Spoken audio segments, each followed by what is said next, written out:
Good evening. So, I've got my wee pal sitting with me tonight. Here he is. Hello, Tigger.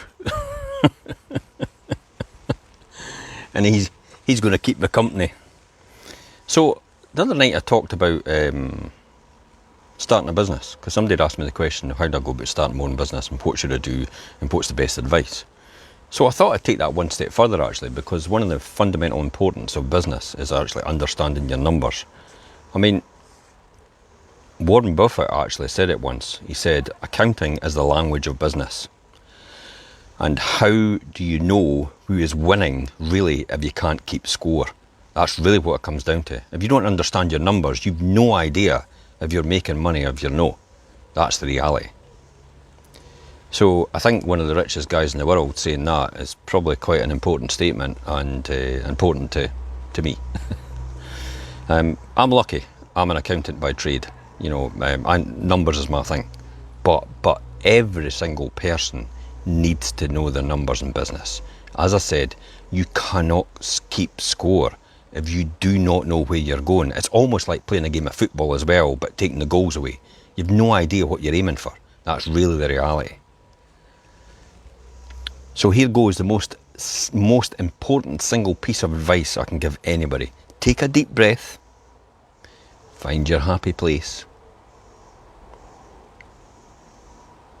You'll need to learn finance.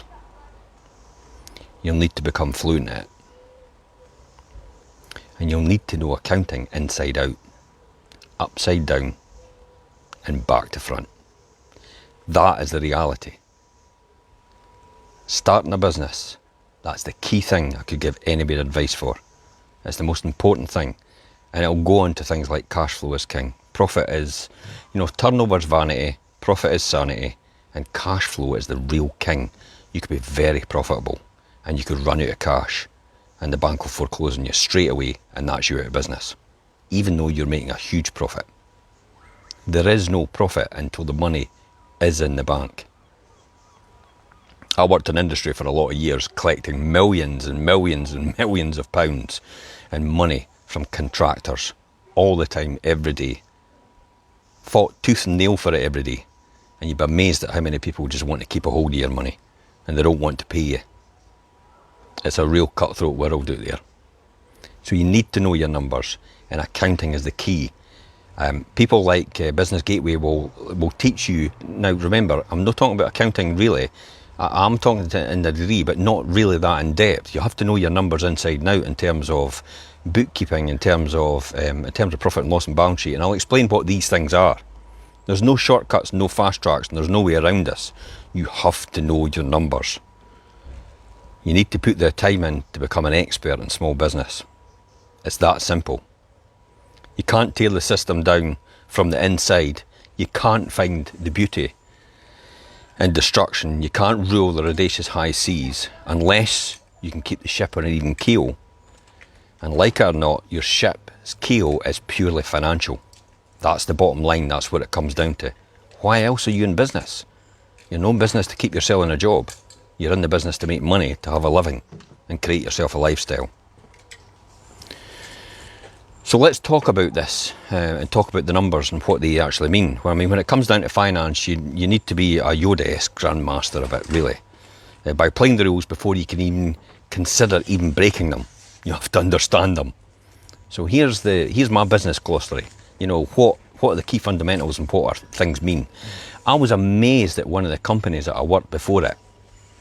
I used to distribute all the key reports and the key indicator reports. And I remember one of the very first jobs I had was distributing them to the directors, my reports, when I came in the door. And I walked in one day to a director of one of the companies that I was at, and he had been there for probably about 20 or 30 years. He was a grand master of directors, if that makes sense.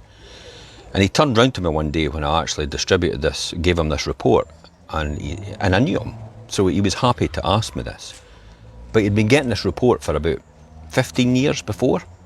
And he turned round to me one day and said to me, Jim, do you know what this report actually means? That was the operations director. He had no idea what these numbers in the report meant. how on earth are you meant to run a business if you don't understand it at that director level? But the good thing was, he was actually humble enough to ask me what these figures meant, and I was happy enough to tell him. But I was amazed how many people out there actually hide the fact that they don't understand the numbers. So the key is, don't be afraid of it. Go and get some lessons in it. You know, Business Gateway will do it for free. Chamber of Commerce usually does it for free as well. No matter what size of business you are, from starting out to big, huge corporations. So let's look at some of the key jargon words. So what is an asset? What is an asset? That's really what it comes down to. That's the stuff your business owns. From the cash, to the computers, the rolling stock, to real estate.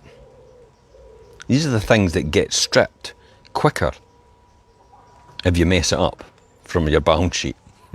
Everybody runs in and takes your assets off you. And that takes one to balance sheet. The balance sheet is really a snapshot of your business at that single point in time of what you've got in assets, that's the things that you own and hold, of what you got against liabilities, and that's the things that you actually owe to other people, like loans and payments for goods that you've got from them. The higher your net assets, because that's really the assets minus liabilities is your net assets, the higher the net assets, the stronger underlying business you have. The lower your net assets, the harder the fall. That's the reality. So what's a bank reconciliation? What do people talk about when they say bank reconciliation? Well, like all conciliations, it's a real hardy one. Unfortunately, it's a necessary evil. A vitally important cross-check that ensures your accounts actually match in reality what you've got in your bank itself. So when you're actually worth 5 million, you actually are, because your reconciliation tells you that. So break-even point's another key one here. That's the exact point when what's coming in equals what's going out. That's your break-even point. The sooner you get to this point, the better. That's really your goal in the first place of starting a business, to get to the break-even point and get over it. And you can work out your break-even point by the number, by your costs, less minus your sales. So your costs basically mean, if that's what you have to cover, that's what you have to sell in order to break even. So the sooner and the quicker you get to that, the better.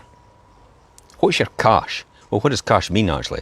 Well, this is your liquid asset. It's all the money you can have when you need. Remember, cash is really king in this scenario. So treat it with respect.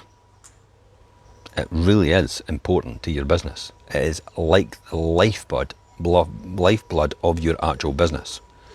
It's what keeps it going. It's the fuel. So what's a creditor? Well, anyone who owes you money. Anyone you owe money to is a creditor. Anyone that owes you money is a debtor. Anyone that owes you money to you, you owe money to is a creditor. Sorry, I'm getting mixed up here. That means people like suppliers, your landlord that you pay your rent to, your taxman, even the Christmas Party Act you book at Christmas. You're maybe your Abbey tribute band. You owe them money for doing the job. That's a creditor. So, likely what I said before, what's a debtor? Well, a debtor is a business or a person that owes you money. So a debtor owes you money. They're in debt to you. Be all over your debtors all the time and keep on top of them, because the reality is they'll take us, like what I said, when I was in credit control and collecting millions, they'll take advantage of you as much as they can in order to keep the cash for as long as possible to generate income for themselves. Your job is to actually collect the cash as quick as possible. Now remember, I always remembered in industry, and I used to say to a lot of people, credit is a luxury I give to you for doing business with me. It is not a right. And that's a fact. So if you want me to take away your credit and you have to pay up front with cash, I'm happy to do that. And on occasion I had to do that with some contractors. So a debtor is somebody that owes you money. So in other words, you sell them something and they pay you later on. Well, that's what a debtor is. They're still due you the money. Payers can actually really screw up your cash flow. So that's why you want to collect it in as quick as possible. So what's gross margin? A lot of people talk about gross yields, gross margins and all the rest of it. Well, gross margin, it's no that kind of gross. It's no gross as gross. Oh, that's gross. Gross margin is the net sales less the costs of the goods sold. So it's the direct costs. So it's the sales minus the direct costs involved in actually creating these sales. It tells you the amount the business earns from the sale of its products and services before the deduction of any selling or administrative costs. That's overheads, and we'll come to that. So what's your gross profit? Well, if you're paying attention to gross margin, really, the gross profit might be pretty straightforward to deduce. It's the difference between the sales and the direct costs of producing the sales in monetary terms. Gross margin's a percentage, gross profit is the money wise. So in other words, it's the gross profit divided by the sales gives you the gross margin. So what's a liability? I touched on this before about assets and liabilities. Asset is something that you own and it's tangible. It could be intangible, but we'll talk about that. Well, maybe no mention intangible and tangibles. That's getting a bit complicated. We'll get into goodwill and everything. We'll just stick to the basics. This is me getting into my accountancy again. So what's a liability? Well, it's a financial obligation on yourself to pay someone else or an individual. It can also be things like paying for legal services, paying for goods and services by contractors that do jobs for you. For example, a liability is somebody, I would owe somebody a liability possibly for a bank loan. So if you get a bank loan, that's a liability as well on your balance sheet because the bank's giving you money and you're due that money back to the bank. So what is net profit? Well, unfortunately, not actually a net full of cash, if that makes sense, would be net profit. It's the total gross profit minus the business expenses. So this is what we're going to talk about next, the overheads. The profit exists on paper, but once realised, it is all this stuff that you can spend or reinvest. And I recommend the latter. Basically, you want to reinvest your net profit again in order to make more money and generate more sales. So the net profit, as I said, was the gross profit minus the overheads. So what is an overhead? Well, it's what you have to pay out to run the actual business. It's all the fixed costs. So they're not directly attributable to the sales, they're just fixed costs. It could be like rent, it could be like marketing, it could be like utilities, gas and electricity, it could be administrative costs, it could be borrowing costs as well, interest and finance costs.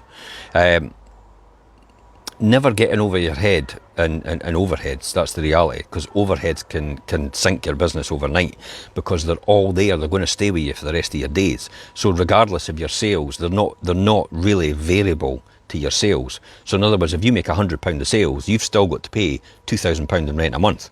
If you make £2,000 in sales, you've still got to pay £2,000 in rent a month. So that's the rent. Well, that's why it's an overhead. So it more or less stays fixed most of the time, overheads. So you've always got to pay them, regardless of what you're doing. Another word, over trading. This happens really when a business expands its operations far too quickly, selling more stuff that it can actually underline produce and its resources, essentially running out of cash. So they're selling everything off. They've not got enough cash to generate it, so they overtrade as a result. And then what's the profit? I mean, we touched on this previously as well. It's really the pure unadulterated profit. It actually runs the business. It's the total revenue of a business minus its total expenses. Profit and loss statement. This is like it goes alongside the balance sheet. So profit and loss statement aka a lot of people actually call it the income statement, or a P&L, or management accounts. It's all different names for it, but they're all really the same thing. It's a financial statement listing all your sales and all your expenses, and it's used to work out your gross profit, your net profit of the business. And if you're in a loss, you really need to quickly up your game, and really quickly. So that's why you'd want to run a profit and loss account to go along with the balance sheet. So the balance sheet is a photograph of what your business is at that point in time. Your profit and loss is a photograph of what your business has done at that point in time. So in other words, in that year. So the profit and loss usually measures a year's worth of trading. The balance sheet that's a snapshot, like a photograph of your business, right there and then. So the next day it could be completely different. Revenue. A lot of people talk about revenue. Okay, well, revenue is actually your turnover, which is actually your sales. So it's all the same thing. Turnover, revenue, and sales are all the same thing. This is the amount you've earned before expenses, before tax, and other deductions are actually taken out. It's at your top line. A lot of people say top line income. So that's what your sales are. It's the revenue stream that keeps flowing and basically keeps you off the rocks, if that makes sense. So the other one is stock. This is stock's a biggie. This is one in manufacturing, which a lot of accountants use stock and the stock reserves to manipulate profits to a certain degree. It's an easy one. I mean, it's actually the products or the materials of the business which they currently have on hand. I mean, too much stock means you've got all your money tied up in goods sitting in a warehouse. And too little stock means you've not got enough and you might not be able to supply everybody. I mean, it's a balancing act between both. If you want to make more profit, a lot of companies, this is what they used to do. They used to make a lot for stock, and as a result, their management accounts would look pretty good because it would mean it's like they were making money. And when in actual fact, they weren't really. They were manipulating their position. Variable cost. Well, this is a cost that changes constantly with the number of goods that you actually produce. This is what I touched on before. So in other words, if you make £1,000 of sales, you might need £500 in variable goods to actually produce these sales and material costs. And then if you made 2,000, then it stands to reason you'd probably need £1,000 in goods to actually produce the £2,000. If you made 4,000, you'd need 2,000. You get the drift, you know. So it's variable straight towards the amount of sales you produce. That's a variable cost. So it can go up and down like a yo-yo depending on your sales. Hopefully your sales are stable. That's the objective, stable and grow. You're either growing or you're contracting. You'll never sit still in business. Working capital is another one. That's the cash available to the business on the day-to-day expenses. Remember, every pound you spend is another pound you need to earn. So work that capital really hard, like your life depends on it. That's really what it comes down to. Your business life and your business, it certainly does depend on it. So digest these ones and learn and apply and really go out there and make it happen. And that's kind of it. If you've got any other questions about what you want in terms of accountancy terms, if you've ever heard something before and you want to ask what it is, please feel free to message me and just stick it in the comments or message me direct and I'll tell you exactly what it means. Because again, as I say, there's a lot of people out there that pretend that they're financially literate and they have no idea. They talk about gross margins, they talk about gross yields, but they have no idea how it relates to what they do. In terms of property investment, the classic one a lot of people talk about is their gross yield. Now, the only reason gross yield, which is, as I'd said, it's your gross yield is, in property investment terms, your gross yield is your top line rent, okay? So it's your top line rent, which could be £6,000 a year at the maximum you'd earn, and the rent, before anything else, that's your sales, divided by the purchase price of the property. So if your top line rent was £50,000 a year, and your property purchase price was £100,000 a year, then your gross yield would be 50%. Normally it's £5,000 and £100,000, so your gross yield is usually about 5% or 10%, whatever. But that is your gross yield. Now that gross yield only applies in property investment if you're buying for cash.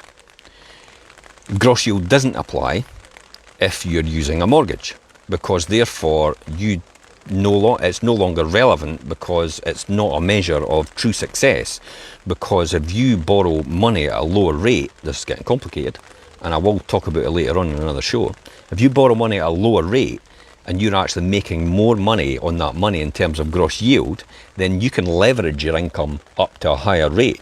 So you can come from a gross yield of possibly about 9% and leverage that up to a gross yield through the bank with their lending of about 25%. And that's before your overheads are taken off. See what I mean? See how I fitted all that in? Talked about top line sales, talked about your gross yield and your gross margin, which is basically the same thing. And then I talked about as well about your overheads coming off. And then finally you'll be left with your net profit, or what is your net yield.